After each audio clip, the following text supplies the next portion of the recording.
We start the show with a live look outside this morning at the Sundial Bridge. Happy Monday morning, friends. The time is 5 a.m. and welcome to Daybreak. I'm Tyler Van Dyke in for Nazi Javid, along with First Alert forecaster Preston Dunyan.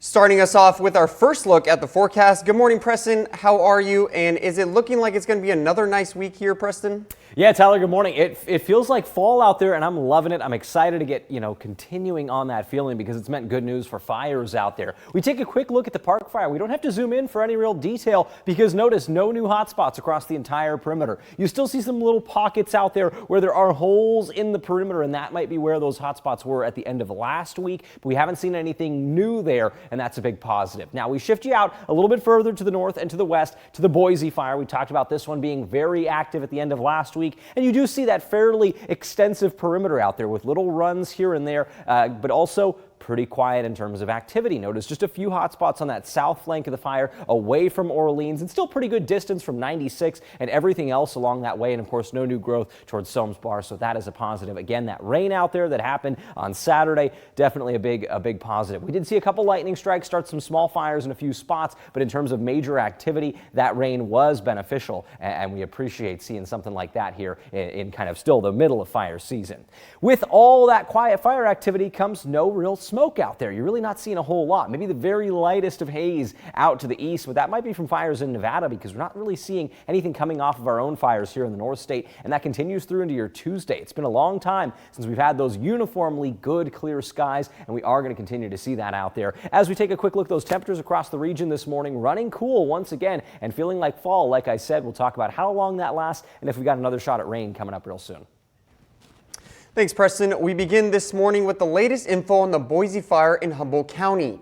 According to the latest update from Six Rivers National Forest, nearly 12,000 acres have burned so far, less than 10 miles southeast of the community of Orleans, and crews have reached 12% containment. Fire officials say its activity was minimal throughout yesterday. Overnight, crews worked along Orleans Mountain Ridge, constructing indirect lines to stop the spread of the fire to the north, along with improving containment lines along the southeast section of the fire near Salmon Summit Trail. Evacuation warnings and orders are still in place in Humboldt and Siskiyou counties. This is a live look at the evacuation map for the Boise fire. You can see those orders spreading into Siskiyou County there and the evacuation warnings going up along the west side of Highway 96 in the community of Orleans. Fire officials say drier conditions are expected today.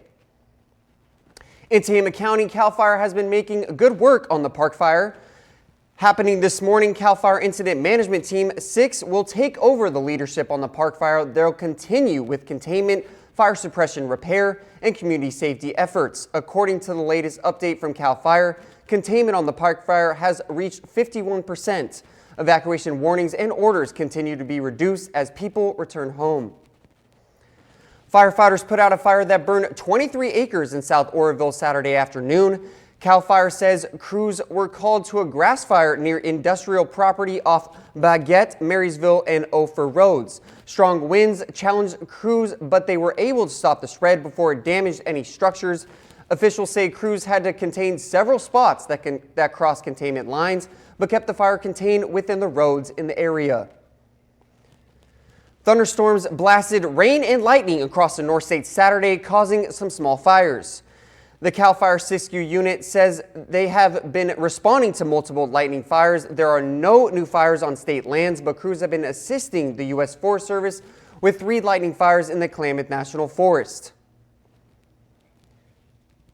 And in the Shasta to Trinity Forest, the Forest Service says firefighters put out 3 small fires in parts of Trinity caused by thunderstorms Saturday. The Canyon Fire burned half an acre near Canyon Creek Road in Junction City. The Bragdon Fire burned just 1/10 of an acre on the east side of Trinity Lake in Trinity Center. And the Rock Fire burned just 10 by 10 feet near Pettyjohn Road in Lewiston. These fires are all fully contained, but crews are staying alert for any new lightning activity.